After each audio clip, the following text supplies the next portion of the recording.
Rice থালিখন কেনেকুৱা লাগিছে বাৰু? এইটো আমাৰ ঘৰৰে মুৰ্গী হয়, দেখিছে নহয়। গোটেই বস্তুখিনি এনেকৈ মই সজাই মেলি লৈছোঁ।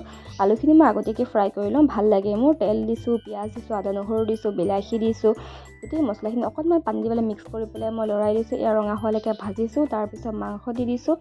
মাংস দি হৈ যোৱাৰ পিছত পূৰা মাংসখিনি ভাজি ল'ম ৰঙা হোৱালৈকে। মাংস ৰঙা হ'লে এতিয়া ফ্ৰাই কৰি থোৱা আলুখিনি দি দিছোঁ।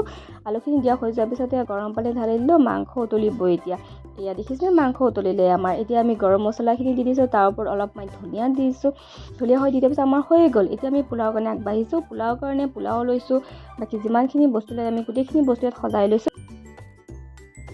এয়া আমি কুকাৰ পাতিছোঁ। তাৰপিছতে ইয়াত দিছোঁ ঘিউখিনি দিয়াৰ পিছত অকণমান ৰিফাইন তেল দি দিম ইয়াত। তাৰপিছতে জিৰা গুটি দি দিব। জিৰা গুটি দিলে মোৰ ভাল লাগে, মানে পোলাওত জিৰা ওলাই থাকিলে মোৰ ভাল লাগে, ফুটিবলৈ দিব। তাৰপিছত দুখিলা তেজপাত দিব, শুকান জলকীয়া এটা দিব আৰু অকণমান চেনি দিব। চেনি দিলে কিবা ৰংটো ভাল লগা নিচিনা লাগে। তাৰপিছতে ইয়াৰ পিছত পিঁয়াজ দিব। পিঁয়াজ ৰঙচুৱা হোৱালৈকে ভাজিব। পিঁয়াজ ৰঙচুৱা হ'লে ইয়াত আকৌ মই দালচেনি ইলাচি দিবলৈকে পাহৰিছিলোঁ। এতিয়া মই দালচেনি ইলাচিখিনি দি লৈছোঁ। তাৰপিছতে মই কাজু দিছোঁ, গাজৰ দিছোঁ। তাৰপিছতে আমি চাউলখিনি দি পেলাই অকণমান ভাজিব লাগিব। চাউলখিনি মই অলপমান দি পেলাই মই নোৱাৰিলোঁ আৰু মাক মাতি দিলোঁ। মায়ে বাকীখিনি চাউল এয়া দি আছে। এইজনী হৈছে মোৰ মা, দেখিছেনে ইমান ধুনীয়া ন? তাৰপিছতে এই গোটেইখিনি চাউলখিনি দি পেলাই মায়ে অলপমান লৰাইছে। তাৰপিছতে অকণমান মই আদা অকণমান মানে ৰুকি দিওঁ, মোৰ ভাল লাগে।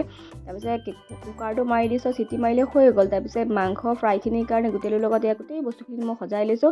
মাংসখিনি অকণ আদা নহৰু আৰু দৈৰ লগত অকণমান মেৰিনেট কৰি থৈ দিছিলোঁ। তাৰপিছত অকণমান ফ্ৰাই কৰি লৈছোঁ।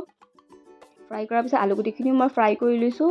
আলুগুটিখিনি ফ্ৰাই মোৰ কৰি লৈ হৈ যোৱাৰ পাছতে ইয়াত মই দি দিছোঁ নিমখ, তাৰপিছতে তেজপাত, শুকান জলকীয়া, তাৰপিছত এই গোটেইখিনি দি পেলাই কেঁচা জলকীয়া কাটি দিছোঁ, দেখিছেনে? অকণমান হালধি দি দিম। তাৰপিছতে অকণমান গৰম মছলা, তাৰপিছতে এই মাজতে মই অলপমান পিঁয়াজ দি দিছোঁ। পিঁয়াজখিনি দি পেলাই অলপমান ভাজি ল'ব।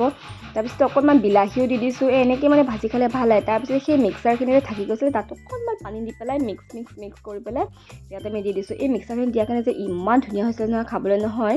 তাৰপিছতে এয়া গৰম মছলাৰ ওপৰত দি দিম। এয়া আমাৰ হৈয়ে যাব এতিয়া আৰু। এয়া দেখিছেনে হৈ গ'ল। তাৰপিছত ৰিংকৈ কাটি থোৱা পিঁয়াজখিনি দি দিছোঁ। আচলতে জানানে এইখিনি যে এই পিঁয়াজখিনিহে খাই বেছি ভাল লাগে। তাৰপিছত ধনিয়া দি দিম। ধনিয়াখিনি দি দিয়াৰ পিছত অলপমান আৰু অকণ ভাজিলোঁ। এয়া দেখিছেনে ইমান ধুনীয়া লাগিছে খাবলৈ। এইখিনি যে ইমান ধুনীয়া আছিলে নহয় খাবলৈ, আপোনাক কি ক'ম। এয়া আমাৰ পোলাও ৰেডি। তাৰপিছত লোকেল মাংসখিনিও আমাৰ ৰেডি। গুটি আলু আৰু ব্ৰইলাৰখিনিও আমাৰ ৰেডি। তাৰপিছত নেমু কাটি লৈছোঁ। এইখন হৈছে আমাৰ থালি। দেখি যিমান ভাল লাগিছে খাই সিমান ভাল জানেনে? আজিলৈ আহিছোঁ, বাই।